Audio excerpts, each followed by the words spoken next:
राम राम गुरु पाल आगी हम दमदार बना रही। हम ये सब में खड़ा हई गंगा जी का घाट पर, ही मुंशी घाट हो। अच्छा, बनारस का पूरा निर्माण कैसे भइल आप लोगन का पता है? एक बात बता देते ही, ओकरे बाद से आप लोगन का आगे का बात हुई।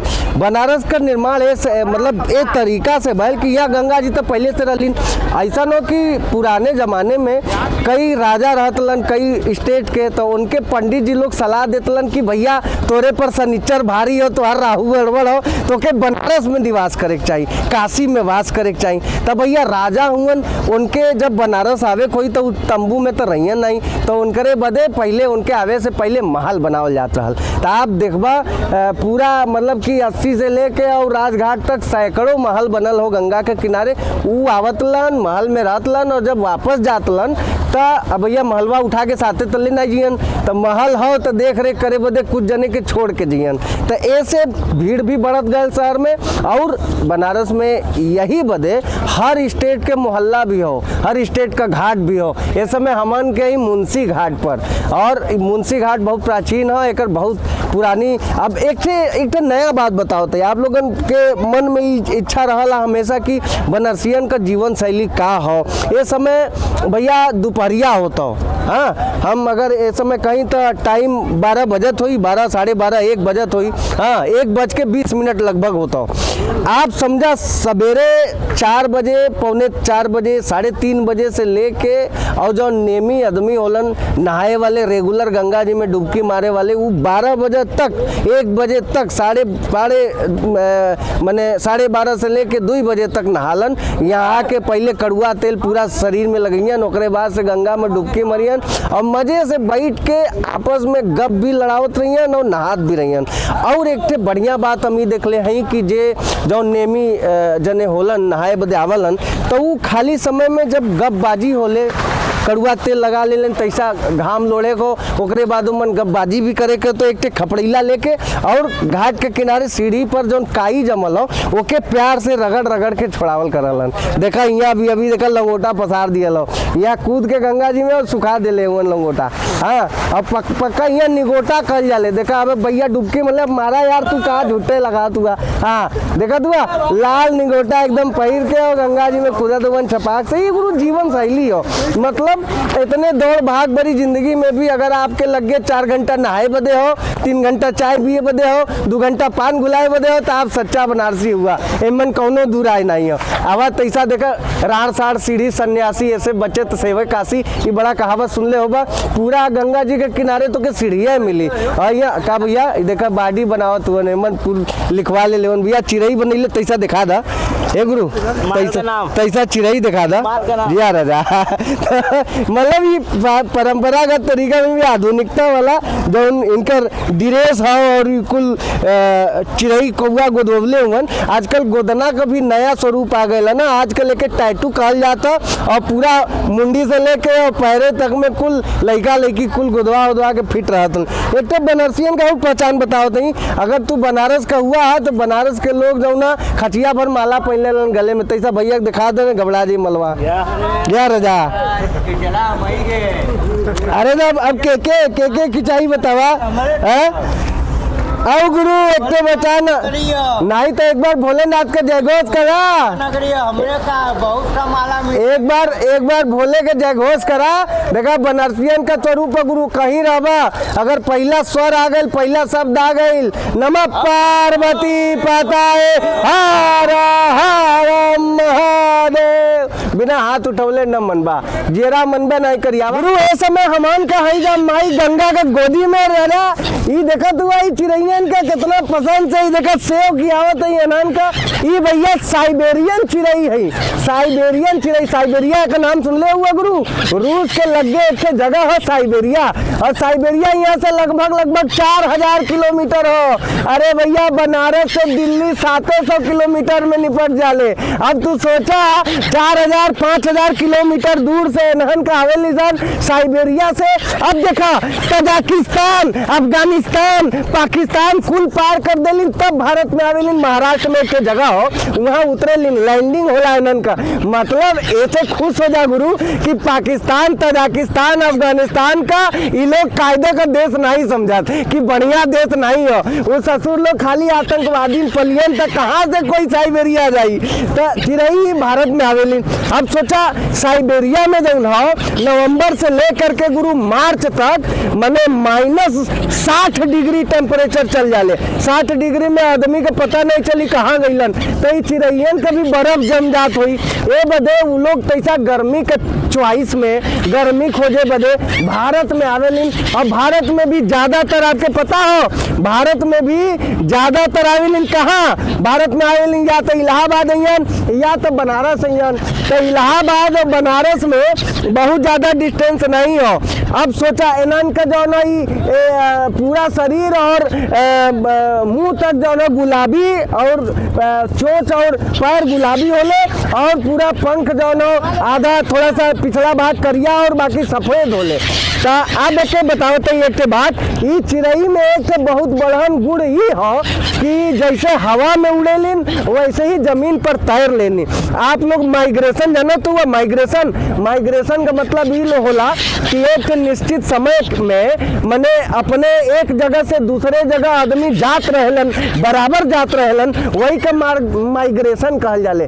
मतलब ये हो कि इनन के यहाँ इनके अंदर एक हार्मोन होले और ये हार्मोन जब लगेला रिसाव करे तब इनके दिमाग में एक बात चले लगेला कि गुरु अब ठंडी शुरू होता, अब हमान के भारत के तरफ चले के चाहिए। तो ये का करेलिन कि 1 महीना पहले से अपने शरीर में फैट बटोरेलिन, हाँ पूरा एनर्जी जमा करेलिन। ओकरे बाद से गुरु 500 किलोमीटर प्रति घंटा के रफ्तार होला इनन के उड़े बदे। 500 किलोमीटर घंटा के रफ्तार से ये कुल चिड़ैया उड़ेलिन पूरा आसमान में, है ना। और ओकरे बाद से ले बेटा ले खाओ। ओकरे बाद से जो ना प्रति घंटा के रफ्तार से 5,000 किलोमीटर का सफर तय करके यहाँ ये लोग अयन और अपन ठंडी भर मजा लियन। तो ये बनारस हो, यहाँ खाली विदेशी सैलानी देसी सैलानी नहीं आवत, यहाँ चिड़ई कौआ भी आवलन। कहे से कि उनके पता हो कि यहाँ अमन के चाइना के तरह कुल जानवरन के चिड़ियन का मगरमच्छ और चमगादड़ के मार के खाइल नहीं जाले, यहाँ तो हमन के मछली के भी दाना खियावल जाले। ये परंपरा हो हिंदुस्तान का। तो चिड़ई पाले के भी परंपरा हो। तो हमन के बड़ी खुशी हो कि बाकी सारी दुनिया में अपन देश इतना सुरक्षित हो, इतना बढ़िया जलवायु बनौले हो कि साइबेरिया रूस के लगे से चिड़ई उड़ के 5,000 किलोमीटर दूर यहाँ भारत में आवत है। ये माई गंगा का प्रभाव हो। आप लोग भी देखा तो हुआ का नजारा हो, बनारस के घाट कुल देखा रजा, यहाँ देखा हुआ ढोलक बजत हो, गंगा पूजैया होत हो। जब बियाह नया नया हो जाले ना तब मेहरारू के संगे आके जब दूल्हा होलन वो गंगा माई के पियरी चढ़ावेलन, चुनरी चढ़ावेलन, आर पार के माला चढ़ावेलन। तो गंगा पूजैया होले एकदम नगाड़ा के साथे। ये देखा जितना ही कुल आपके नजर में पड़ा तो ये कुल साइबेरियन चिड़ई एकदम फैल गई। और वही मनोभाव से बनारस के जौन मनई हुए उनके दाना खियावत हुए, कोई सेव खियावत हो। ये देखा अब हमन के है जा दरभंगा घाट पर, और दरभंगा नरेश जब बनारस आवे के रहलन तो उनके आवे के पहले ही किला बनावल गया है कि भैया महाराजा हुए तो तंबू में तो रहिए नहीं। ई दरभंगा घाट हो, दरभंगा के किला हो। इस समय एक होटल बना देले हुए लोग, लेकिन होटल नहीं बने चाहिए। एक तो भैया हमारे ख्याल से मने समझ जा कि ASI के दे देवे चाहिए पूरा तात्विक विभाग के, और एक घूमे बदे जैसे रामनगर के किला में सजावल गए लोकुल एमन भी सजा के कुछ न कुछ रखतन तो लोग जाके देखित कि भैया दरभंगा नरेश जब आए ललन तक का उनका रुतबा रहे। पूरे बनारस के घाट पर गुरु जितना किला हो उमन से खाली एक तो दरभंगा किला हो जिसमें लिफ्ट लगल रहे। लिफ्ट समझत हुआ पहले जमाना का लिफ्ट जो रहे वो हैंडल में एक रसरी फंसा के बांधल रहे और रसरिया होके लोगन के खींचे बदे इस्तेमाल करत रहे। तो वो हैंडल से चढ़ावे और धीरे धीरे लिफ्ट उतरे और चढ़े। आजकल लिफ्ट वो एमन इलेक्ट्रॉनिक हो गए लो। कुल अंग्रेजवा गुरु आवलन तो बड़ा मजा लेलन, मतलब बनारसियन का सामान का उपभोग अंग्रेजवा करके जाएलन। देखा ई भैया सानी भैया गुरु नाम का हो तो आर हाँ नीरज साहनी धीरज भैया हुवन और पूरा नाव एकदम खींचत हुवन। देखा ये एक तरह के कसरत हो, मतलब सवेरे सवेरे आपका नहीं जिम जाए का नहीं अखाड़ा जाए का, ये जैसे पतवार चलावत हुआ ना वैसे एक कसरत आप देखबा जिम में जा करके ऐसे ऐसे लोग एकदम बॉडी बनावल, इनका नेचुरल बॉडी है गुरु, इनके जिम जाए की जरूरतें नहीं है, पेट एक भीतर है। इतना मेहनत कैले के बाद से इनके जिम गईला से का मतलब, इनका नेचुरल एनर्जी हुई। और एक थे आप लोगन के बात बता दें, ये जो नाव हो ये देखा यार दिखावा है गुरु, ये जो नैया हो ना जे पर हमन तू बैठल ले जा, ये नैया कोनो बहुत विदेश के इंजीनियर आके नहीं बनौले हुआ, ये धीरज साहनी भैया बनौले हुआ अपने हाथ से। इनकर लगे कौनो इंजीनियरिंग कॉलेज का डिग्री नहीं हो, लेकिन बनारस का बच्चा बच्चा भी साहनी परिवार के मल्ला परिवार के जाना ला कि कैसे नाव बने चाहिए, और बिना पढ़ले लिखले बिना इंजीनियरिंग के डिग्री पौले नाव का एकदम एक्यूरेट बना देले कि नहीं तो ये डूबला नहीं मन पानी घुसला। ये बनारस का बाबा विश्वनाथ का आशीर्वाद हो गुरु। आज आप लोगन के बनारस का जन छटा देखावत है, एमे सोनू भैया कितना मेहनत करेलन, अनमोल बनारसी ग्रुप के माध्यम से आप लोगन के दिखावे बदे चैनल चला था आप लोगन के बदे, तो आप लोग एक चपक के शेयर मारा ताकि जितने जने बनारस के बहरे हुवन, जितने जने आप लोगन से जुड़ल हुवन वो भी देखे कि काशी में विदेश से चिड़ई भी आवत है कि बनारस में बाबा का दर्शन करी और माई गंगा के आंचल में तैसा फुरगुद्दी का तरह उड़ नहीं और तैसा खेल नहीं। तई बनारस हो गुरु, बाबा विश्वनाथ का छत्र छाया में पड़ल, जब माई गंगा बनारस आवत रलीन तब तैसा गलती से आगे बढ़ गईलिन, आगे समझत हुआ असुल टंकेश्वर महादेव की ओर निकल गईलिन, तब उनके आभास भल कि नहीं यार हम तक गंगा जी का विश्वनाथ जी का तट छोड़ के आगे बढ़त ही, तो वहाँ से उत्तर दिशा में घूम गईलिन और यहाँ आइलिन। तो यही से कहल जाला कि बनारस में उल्टी गंगा बहेले, मतलब समझा उत्तर वाहिनी माई गंगा का किनारा हुई। ये काशी में ये वरदान हो बाबा के, यहाँ 7 बार में 9 त्योहार मनावल जाले, हर दिन कौनो न कौनो परब कौनो न कौनो व्रत जरूर होले। यहाँ बाहर से जब लोग आवलन वो यहाँ के लोगन के पहले जीवन शैली देखेलन कि कैसे रहला, कैसे का काम करला, कैसे कैसे बोलला। तो ये मतलब बड़े बड़े बड़ बड़ फिल्मन के यहाँ शूटिंग भयल देखा, अब वो लोग बहरे से आए हुवन और सेव लेके आए हुवन, इनके मतलब ये हो कि चिड़ई के खियावे के जितना पुण्य मिला था इनके लूट लेवे को। तो गुरु बनारस तो सब लोगन के स्वागत करला, सब लोगन का, चाहे वो पक्षी हो चाहे अचर चराचर जगत में। देखा गंगा के किनारे भी आपके बहुत बड़न विद्वानन का बड़न व्यक्तित्वन का देखे के मिल जाए। देखा अबू स्वर्गीय उमाचरण कवि रत्न रलन, हाँ विश्वेश्वर प्रसाद कवि रत्न रलन। उमाचरण आयुर्वेदिक भवन हो यहाँ फर्स्ट क्लास जो न, यहाँ पर जो न की काशी है, यहाँ मणिकर्णिका में जोग तंत्र है, महाशमशान है, जलती चिता की लौ निरंतर है, यहाँ पर मृत्यु का उत्सव मनाते लोग मिलते हैं, स्वयं शिव से ही मिलता कान में मुक्ति का मंत्र है। भगवान शंकर स्वयं आके काने में मुर्दा का मुक्ति का मंत्र फूकलन कि जा भैया ये पूरा नश्वर संसार से तो के मोह माया के झंझट से मुक्ति मिल गए। अरे कबीर दास ये रलन यार, रायदास ये रलन, जगन्नाथ दास ये रलन, आपके का चाहिए, तैलंग स्वामी ये के रलन। मतलब यहाँ से ऐसा देखा रामानंदाचार्य संप्रदाय का जन्म भयल, यहाँ से ऐसा शाखा फूटल हो, ऐसा संप्रदाय चालू भयल हो कि ऐसे ही तीर्थस्थली और सबक तीर्थन में केंद्र बन गए हो। तो आप बनारस अनमोल बनारसी पेज के माध्यम से, यूट्यूब के माध्यम से ये सब काशी का दिव्य नज़ारा जो आप लोग लेत हुआ, ये बस लेत रहा। हमन के ये सोच हो विचार हो कि बनारस के अधिक से अधिक बात, अधिक से अधिक सीन, अधिक से अधिक कल्चर आप लोगन तक पहुँचावल जाए और आप लोग भी जहाँ बाहरे से देखत हुआ एंजॉय करो, मस्ती में रहा। बाबा विश्वनाथ का आशीर्वाद ये देखत हुआ, माई शीतला का मंदिर है, तैसा दिखावा माई शीतला का आशीर्वाद यहाँ हमेशा हमन के ऊपर रहला। और ये हो दशाश्वमेध घाट, दशाश्वमेध घाट का नाम तो सब लोग सुनले हो, लेकिन इनके बहुत कम लोगों को पता है कि दशाश्वमेध नाम काहे पड़ल। यहाँ ब्रह्मा जी जौन रहलन, ब्रह्मा जी का जाने ला, ब्रह्मा जी अरे यार ब्रह्मा विष्णु महेश तीने से तो देवता बैलन, और शंकर जी इतना जामे में रहलन कि ब्रह्मा जी अपने पुष्पक विमान से जब चललन तो बाबतपुर हवाई अड्डा पर लैंड होने के बाद वहाँ से वहीं से उड़ जालन विष्णु भगवान के साथे। कहलन यार इतना जाम हो बनारस में कि हम बस फाटक पहुंचत पहुंचत तो सरवा शंकर जी सुता दियल जइयन 11 बज जाई रात का। तो ब्रह्मा जी जब रहलन यहाँ पर 10 ठे अश्वमेध यज्ञ कैले रहलन। अश्वमेध यज्ञ तब कल जाए अश्वमेध यज्ञ जब कौनो राजा सम्राट बने के प्रक्रिया में रहे और ओके भी विश्वास रहे कि भैया जब हम अश्वमेध यज्ञ करब और घोड़ा छोड़ब तो पूरी दुनिया में घोड़ा घूम ले और कोई अगर चुनौती न दे एके मतलब हम सम्राट हो गई, हमार टक्कर का कोई राजा सरवा पैदा भाई नहीं भैलो। ऐसा ने भगवान राम भी जब राजा बनल लौट के अयोध्या में वन से तो अश्वमेध यज्ञ कैले रहलन, आप लोगन का पता हुई। तो वो अश्वमेध 10 ठे अश्वमेध यज्ञ भैल यहाँ ए बदे एकर नाम 10 अश्वमेध घाट पड़ल।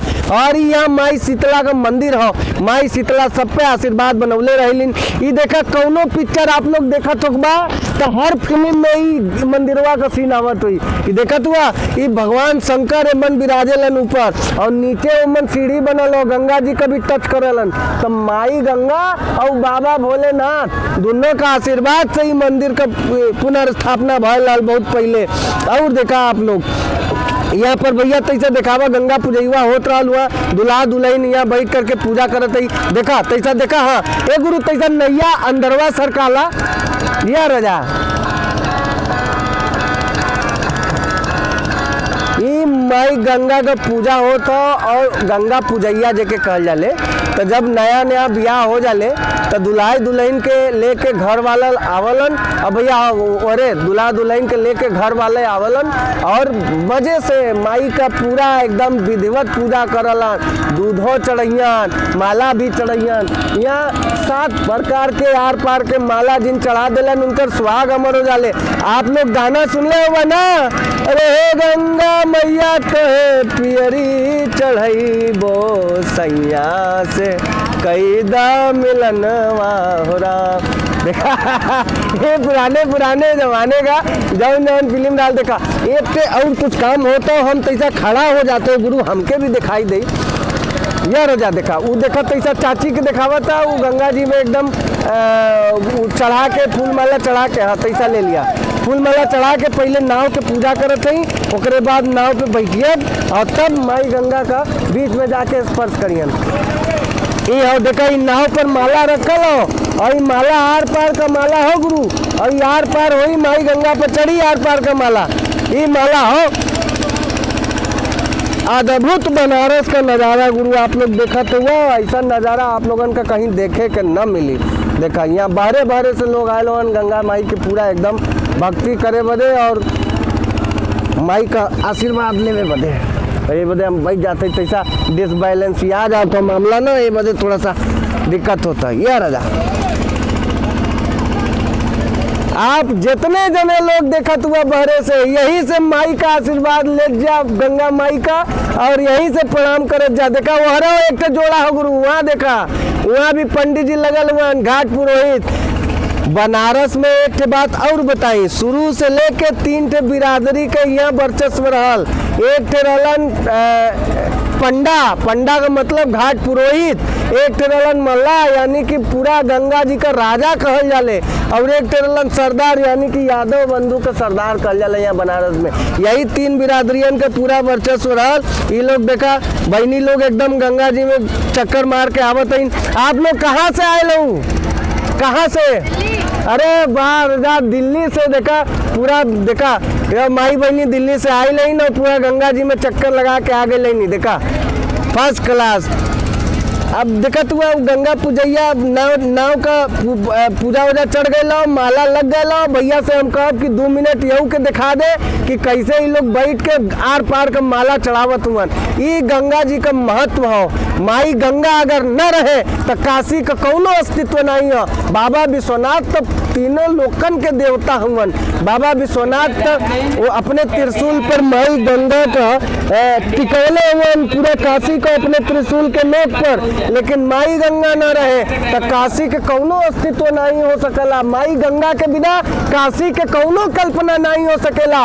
एक माई गंगा ही कि गंगा माई के गोद में कितने हजार परिवार पलत हो यार। आप सोचा गोमुख से लेके और वहाँ जहाँ गंगा सागर में मिल जाली वहाँ तक जितने लोग गंगा के किनारे हुवन, चाहे नाव वाले होकर, चाहे किसान हो गंगा के पानी से सिंचाई करके अन्न खाए वाले, चाहे मल्लाह हो मछली पकड़े वाले हो, चाहे मैंने कछुआ पकड़े वाले हो, चाहे रथ निकाले वाले हो, चाहे मट्टी या बालू खोदे वाले हो, कितने लोगन का करोड़ों लोगन का रोजगार माई गंगा से जुड़ल हो।